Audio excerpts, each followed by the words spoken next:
Consumer sentiment numbers in the US tumbling to 46 in February. We had obviously this being the biggest focus yesterday and overshadowing the better than expected number that we also had out of South Africa in terms of GDP, fourth quarter GDP. Yeah. Let's start off with the US consumer confidence numbers and really what this signifies for the total recovery globally. You know, that if you look at consumer confidence numbers, and really speaking, what happens is we check, you know, these things get tracked on a monthly basis. It's very difficult to pinpoint one single number and say, well, these are, you know, this is a slip in numbers or this is better than expected and so on. One has to look at the trend.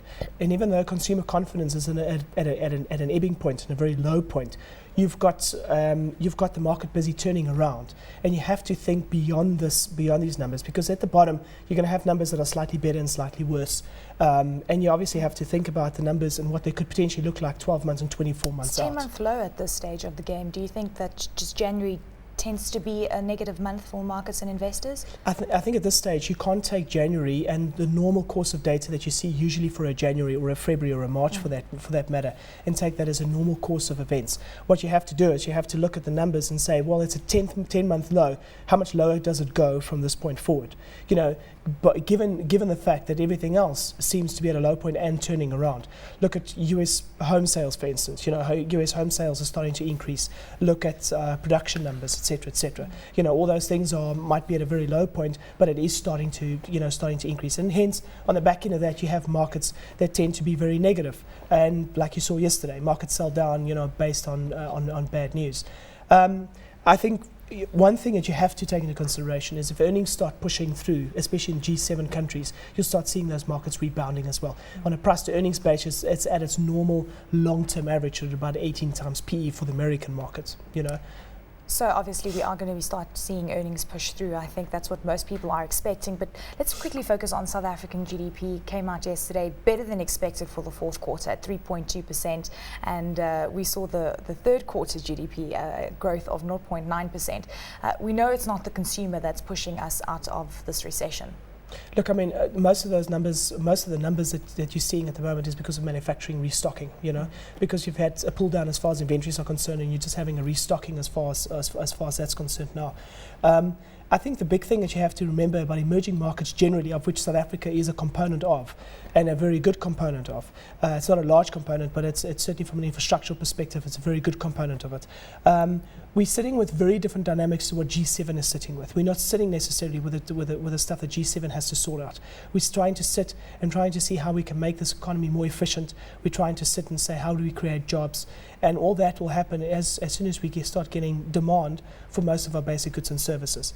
You know, if you look at OECD, they came in, you know, for 2010 with a number of about 2.5%. I see economists now revising their numbers up beyond 3% for growth in 2010 for South Africa.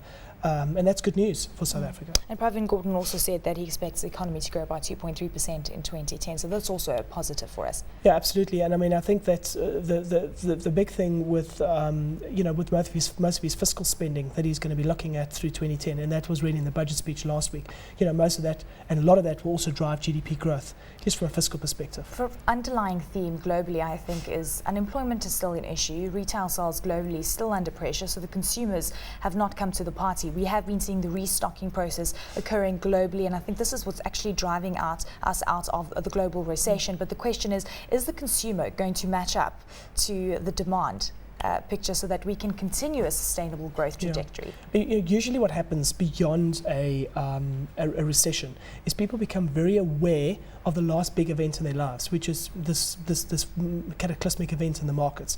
And in essence, what happens is savings rates start going up. And that's why you're not seeing the consumer coming to the party at this stage. They're either paying to pay off debt, and whatever cent or penny that they can save, they put in the bank. You know, they're not going to go put it into stocks and all the rest. And it takes a bit of time for that to start working through the system. The bigger the cataclysmic event, if we had, say for instance, a very negative market and we had a depression on the back end of that, your savings rates would just continue and continue beyond that, and you need to then, you know, look at bigger fiscal and monetary stimulus as far as government is concerned. We're not sitting in that situation. We're not sitting in a depression. We're not sitting in a recession. We're sitting in a recovering type economy worldwide. And that's why I think at some point savings rates will start petering out, and you'll start seeing the consumer spending. Maybe carefully, maybe to a slightly lesser degree than what we had before. On the equities front, though, Cobie, just looking at what we've experienced so far this year, it's been relatively volatile. We started off on a very positive footing at the beginning of January, and now it seems that we've just tapered off and we're basically flat in terms of what we started off at the beginning of the year. A little bit to the negative, but mostly flat. Do you think that will be the ongoing trend from these levels? It's predominantly because the price you're paying for the market is beyond the earnings that the market is producing at this stage.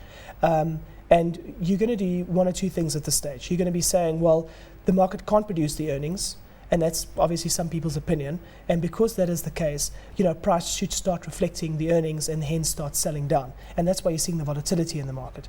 On the other hand, if you look through the trend, you should be saying, or you could be saying, well, look, earnings are at a very low point. From this point forward, earnings should start picking up. And as earnings pick up, the price should pick up with that. Long term, at the moment, the price to earnings ratio for the market is sitting beyond 16. It was looking at a 17. It's a little bit earlier on in the year, and it's now pulled back to a more reasonable 16 and 15. If we start seeing earnings coming through, the market will stay at these levels. If we don't, then the market will correct itself by 5, 8, maybe 10%, to try and put a more reasonable price to earnings multiple to the total market. Just very quickly, any specific companies that have stuck out for you during this earnings season in South Africa? No, I think South Africa are not dealing with infrastructure issues. So if you look across the board, the companies are literally, the very worst ones of them are trying to write off bad debts. They're trying to regroup, from an organizational perspective so they can get the expenses under control. And the very best ones are just literally sitting with cash piles and saying, how do I spend this? So, and South Africa is really a mixed bag as far as that's concerned. You look through the trend, there's nothing wrong with SA corporates. For intended purposes, you could be buying most companies out there with a clear conscience.